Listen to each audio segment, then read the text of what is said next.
Hey guys, and welcome back to a brand new video. Now, one thing that's always really interested me is marketplaces in video games, specifically MMOs, but really any of them. Now, the way that players manage to trade in RuneScape is especially interesting because it's gone through quite a few different iterations.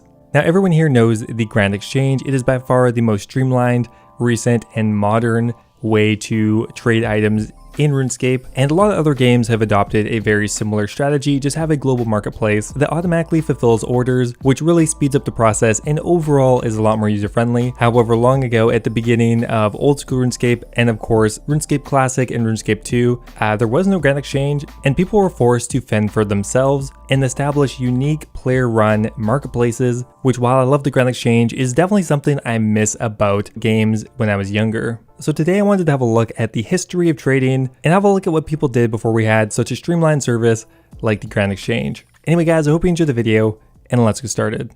Now, trading is something that is very iconic to RuneScape and has existed pretty much right from the beginning. It's one of the few mechanics that really allows you to interact with the world around you and the players around you. And not only that, it makes the game way easier because you don't have to gather all of the resources, all of the weapons, all of the quest supplies yourself. Now, shortly after the game was released back in Classic, players realized that, well, it's pretty inconvenient to try to go ahead and try to find trades everywhere around the world. So very quickly, an idea was brought into the game that, well, why don't we just have a centralized market somewhere in Gielinor where players can go to just trade their items, buy items, and not have to walk around and just hope they run into somebody that has what they need. Now, a lot of the major cities had trade in it, but the main ones were West Varrock Bank, the Falador Park on World 2, and there was also more niche trade in places like Edgeville and Sears Bank. Now, all of the major marketplaces were established in free-to-play because at the time that was the only game mode available, and it makes way more sense to put a global marketplace somewhere where everyone can access it, and it's very easy to get to with teleports in from the spawn. So what exactly are player-run marketplaces? Well, they're pretty simply just an ecosystem for people to trade in that didn't have any direct oversight from Jagex, no official rules on how it should operate. It was all, well, player run. There was, of course, trading etiquette. Now, the main part of this was to make sure that you were selling your item or buying your item in the correct location. Now, the only way to advertise what you were buying or selling was, of course, to type it out in yellow text, or if you knew the super secret method, you could go ahead and get it into different colors and even animate it. Regardless though, the only way to keep everything from being a giant jumbled mess of text was to organize the marketplace in sections, which then would make it a lot easier to find what you were looking for. Now, this is kind of a technique that exists in real life as well. You may notice that a lot of the same businesses seem to operate in the same location, and this is partly the reason. So the two major marketplaces throughout RuneScape's history have been in Varrock and the Falador Park. Now, generally these are divided up by item category, so there's usually an area for herbs and seeds, food, bones, runes, ranged weapons, and armor. So there are like the general categories, but then there's also very specific categories. For example, on this Falador Park map from RS2, there's an area specifically for Dragon Chainmail, Abyssal Whips, Dragon Full Helms, and Dragonfire Shields.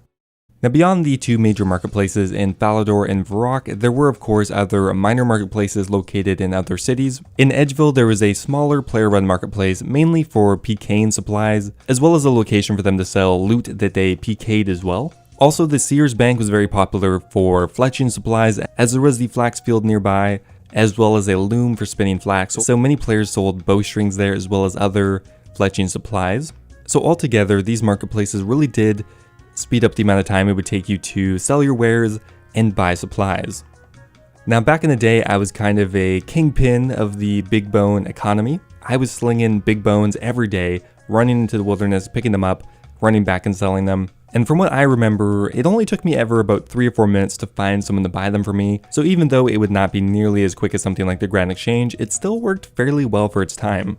Now, back then, merchanting was still a very big aspect of RuneScape's marketplace, and sadly something I never really partook in before the Grand Exchange, but I have in other games. Now, back then, merchanting was understandably quite a bit slower, but the margins could be much wider, and that is because every player needed to have a pretty good understanding of what their items were worth. As with direct player-to-player interaction, you had to actually trust that the player was offering you a fair offer, or you had to be aware of what your wares were worth. Now, on top of that, there were multiple different marketplaces, and the prices for items tended to change very drastically and very quickly. For example, if there were 10 different people selling flax in the Sears Village Bank, everyone is selling their bowstrings for about 100 GP each.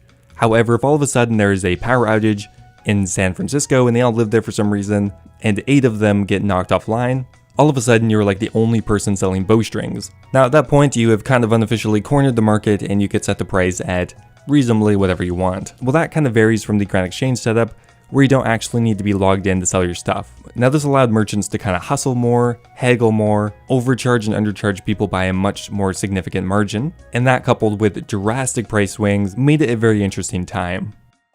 Now player-run marketplaces like Varrock West Bank and World 2 Falador continued to be extremely popular until 2007, where a very impactful update came into the game, and that was of course the Grand Exchange.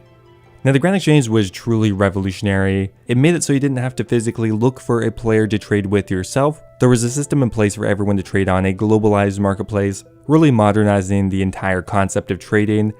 Now unfortunately, it had the side effect of completely destroying player-run marketplaces, because realistically who was going to waste their time trying to find a player themselves when they could just use this convenient marketplace? So unfortunately, player-run marketplaces died that day. That was of course until 2013 when a new version of Runescape, 2007scape, came online. Now the base version of 2007scape that was released did not have the Grand Exchange in it, so once again player-run marketplaces sprung back up. Now in the old school Runescape, the most popular area was Varrock West Bank. There wasn't quite the player count that there was back in RS2 to really populate multiple different areas with multiple different marketplaces. Now here's a bit of a mock-up map for when old school Runescape was released. Same deal, except in the West Varrock Bank we had the herblore section, which I don't know if you remember selling unidentified herbs. What a mess that was.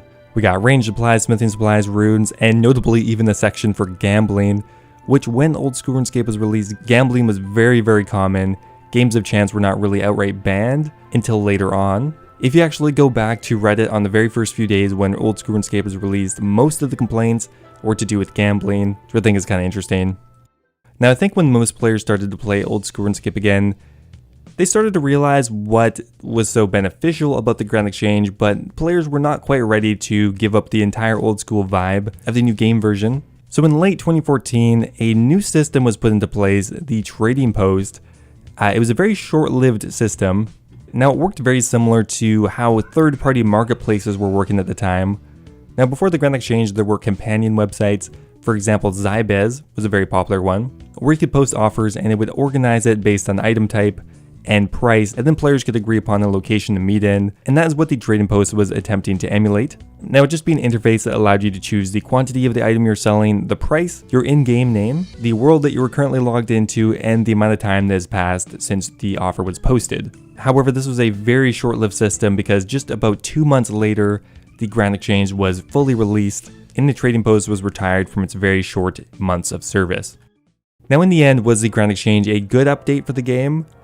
Yes and no. Now a good argument for why it was a good update is to have a look at old school RuneScape back in late 2014. Now December 24th of 2014, when the Trading Post was the marketplace in the game, the average player count was about 15,000, which is probably a time in the game where the player counts were the lowest. However, the day the Grand Exchange was released, the average player count shot up almost double in a matter of weeks. Now that is a significant change in player count, which was one of the first major updates that really had a positive effect on the popularity of the game, and things just kind of snowballed and kept going up from there. Now is that because the Grand Exchange is a better system overall?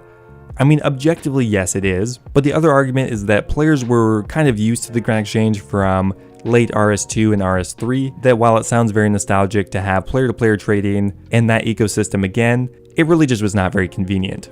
But on the flip side here, there's no denying that the Grand Exchange is definitely a bit more soulless. Taking the time to actually talk to players, find trades, actually got you talking with people. It actually solidified the fact that this game is actually an MMO, multiplayer online game. The Grand Exchange was just another nail in the coffin for player interaction and just overall making friends. But in the end, I think that's more of a product of the direction that RuneScape was taken as a whole, and not necessarily just because of the Grand Exchange. So no, I don't think we'll ever go back to a time where player-run marketplaces are king, but I'd be really happy if we could find a happy medium and bring a bit of that RuneScape culture back in some capacity. Anyway guys, that is going to be it for today's video. I hope you enjoyed it. If you did, I always appreciate it if you take the time to leave the video a like, and I'll see you next time.